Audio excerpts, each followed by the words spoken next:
Bonjour à tous, j'espère que vous allez bien, moi ça va super. Aujourd'hui on se retrouve pour une vidéo sur le paradoxe de Simpson. Beaucoup de vidéos ont été faites sur le sujet, mais très peu finalement ont montré les calculs en eux-mêmes. Parce que c'est facile de montrer des graphiques et autres en expliquant allez faire les calculs vous-même. Là on va le faire ensemble, vous allez voir que c'est assez déroutant. N'oubliez pas de vous abonner à la chaîne, de partager les vidéos un maximum, d'activer la petite cloche de notification si vous voulez être au courant des dernières vidéos. Je vous souhaite un bon visionnage.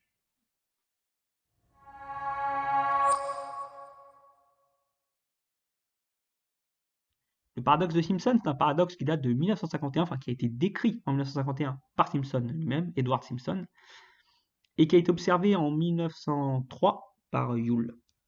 Alors, c'est un paradoxe qui joue sur la dualité entre le détail d'une étude et son résultat synthétisé. Vous allez voir que c'est assez déroutant.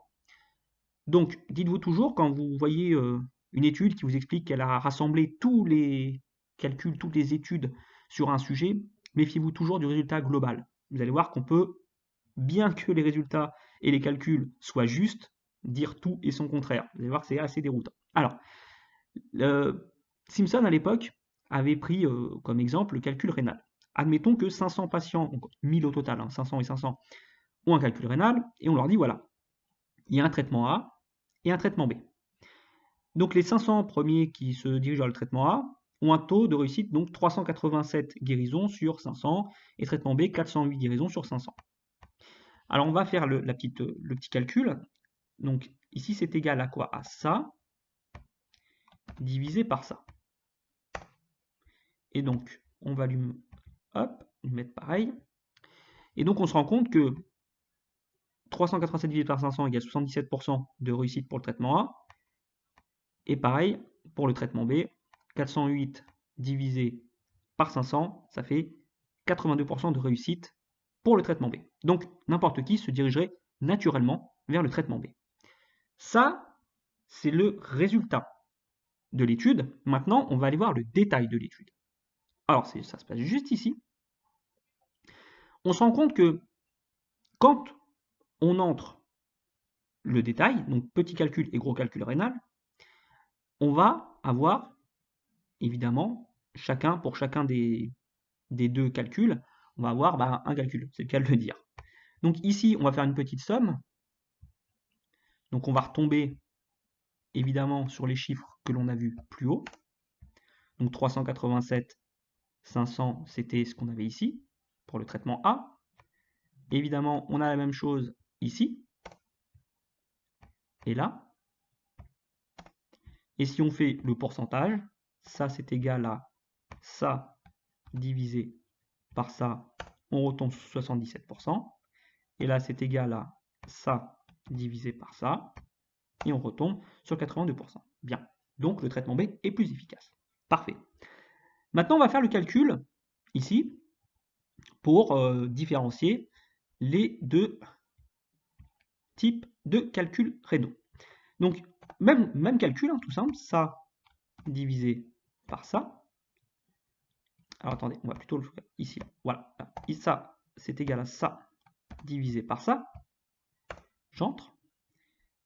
Ça, c'est égal à ça divisé par 107. Très bien.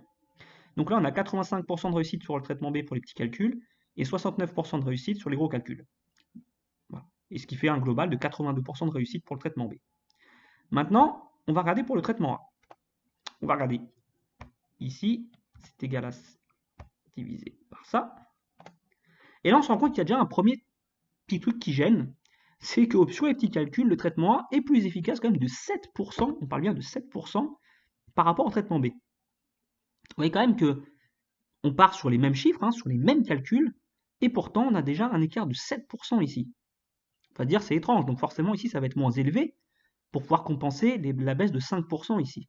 Et bien on va faire le calcul, ça divisé par ça, on fait entrer, et là on se rend compte encore une fois que le traitement A est plus efficace sur les gros calculs, et là de 4%.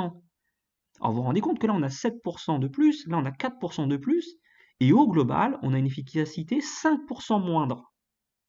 Donc c'est assez fou de se rendre compte que pour les mêmes calculs, pour les mêmes chiffres, on a cette différence qui est terrible, et c'est ça Et c'est ça qui fait tout le paradoxe de Simpson. Vous voyez que c'est très paradoxal d'avoir un traitement A plus efficace dans le détail qu'un traitement B plus efficace dans le global.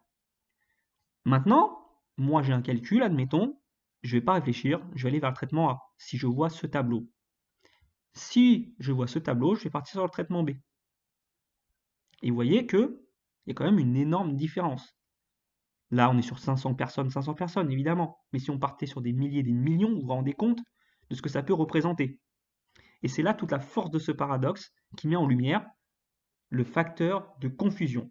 Alors, il y a plein de vidéos qui expliquent le facteur de confusion. On ne va pas l'expliquer là parce qu'il ne peut pas se décrire via Excel. Mais là, vous voyez la preuve par le calcul simple d'Excel qu'on peut avoir, et vous pouvez le faire chez vous, hein, vous pouvez vous amuser avec ça, des différences énormes, parce qu'on parle de 7%, de 4%, puis de 5% au total en moins finalement, et voir que finalement, bah, les chiffres sont bons, les calculs sont bons, et on a quand même une différence entre le détail et le global. Donc, rappelez-vous, on regarde toujours une étude dans le détail. Allez, à bientôt.